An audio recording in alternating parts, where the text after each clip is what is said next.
Hey guys, my name is Steven. Welcome back to the Quad Method. Today we're going to be talking about hinges and the mechanics that get your stick to move. These are going to be some macro one drum concepts, so we're not going to quite get into the nitty gritty details of how each one works, but it's something that maybe some snare players and bass drummers can take away from too. So hope you enjoy.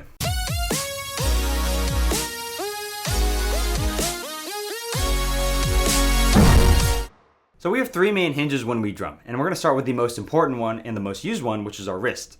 And I'm sure you've heard infinite many comments about using more wrist or turning your wrist up more and all that stuff. And, for a good reason. You should be using your wrist to some degree for 97% of everything you play. And the first reason being, it's the easiest to manipulate your stick with. And what I mean by that is your wrist gets your stick to move up and down the easiest as opposed to the other two. It's also the easiest to put the bead down when you want it to.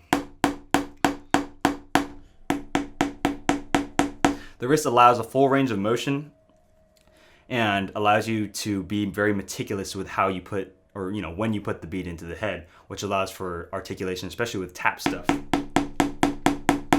And it also allows you to create the most power out of your stroke.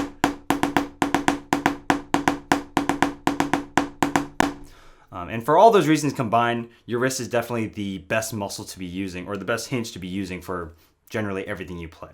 So the next hinge we're going to talk about is your finger. And I know it's kind of debatable whether you call this a hinge, but for the purposes of this video, we're just going to call it a hinge. And the purpose of your finger is basically to push out more notes when your wrist can't or is not in a position to. And you've probably heard phrases like use more back finger support or push out the notes with more finger. And that's basically what it's used for, is when your wrist can't move fast enough, or it's in a low position where it's difficult to do so. And you usually see this with mid-range to or medium to fast tempo double strokes, triple strokes, quad strokes, stuff like that, such as.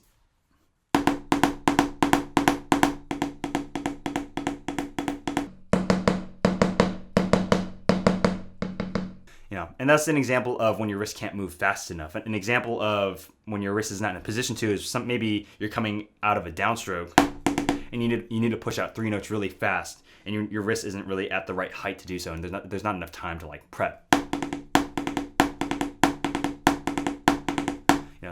Times like that it's appropriate to use your fingers to help. I feel like the general problem is that people don't really know how to use finger in conjunction with your wrist. The key word here is support.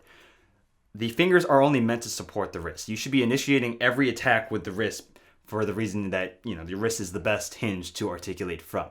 So when you initiate from the wrist and then you come down onto the pad, your finger should be opening and closing, with the wrist, not separate from it. So the last hinge we're going to talk about is your elbow. And I feel like this is one of the more misused hinges. The purpose of the elbow is to add weight to your strokes, whether it's big stuff or taps. And one way I've heard it explained is that the amount of elbow you use is a byproduct of the amount of wrist turn you have, which I kind of like that explanation for the big stuff. Is when you're turning up, at some point, it kind of helps to have a little bit of elbow to help throw the stick down. And then when you're at a low height, kind of helps absorb some of that velocity, and it allows you to push or play through the head a little bit more without turning into a harsh sound. The other reason for elbow is to help push out some diddles when your wrist is kind of not in a position to. When you're playing really fast diddles and you're engaging your fulcrum, those muscles are all connected right here. And the muscles that turn your wrist are also right here. So sometimes, for example, if you squeeze really hard and you try turning your wrist, it's really difficult to do that. So sometimes, even though the hand speed of the diddle is pretty easy, if you're playing triplets, it gets to a point where the amount of fulcrum pressure you're using is just overwhelming for the wrist. So we use a little bit of elbow to help get the hand speed to move a little bit faster, and that's because your elbow is controlled by your triceps and your biceps, so it's different muscles than the ones down here, so it makes it a little easier to move diddles faster.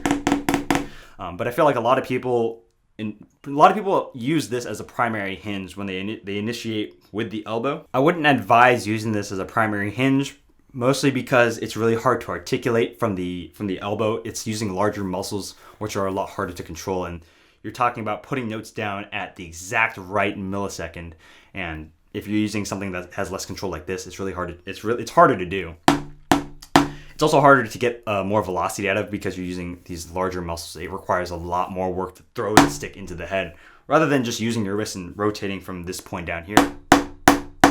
But yeah, I think people overuse the elbow a little too much. Again, most of the things you play should be coming from the wrist.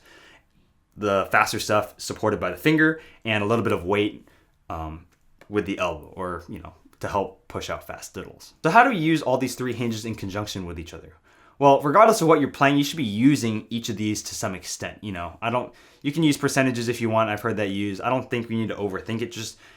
I think it would be beneficial if you mess around with how much you're using each hinge. And it depends on what you're playing. If you're playing legato full strokes like 8/8/16 or something, that should mostly be wrist, some elbow and very, very minimal finger just to help pull the stick down. If you're playing lower tap stuff or lower diddle stuff, you're going to be using a little bit more finger than you were before, maybe less elbow and a little more wrist. And again, it depends on what you're playing, but it's not something you need to overthink. It would help to experiment with it and see which one is the most efficient while still producing the best sound. And I think that'll help you a lot because each person has a different way of producing sound, but I think some people misuse their finger or misuse their elbow, and they're not producing the sound they want because they're misusing it, not because they can't, not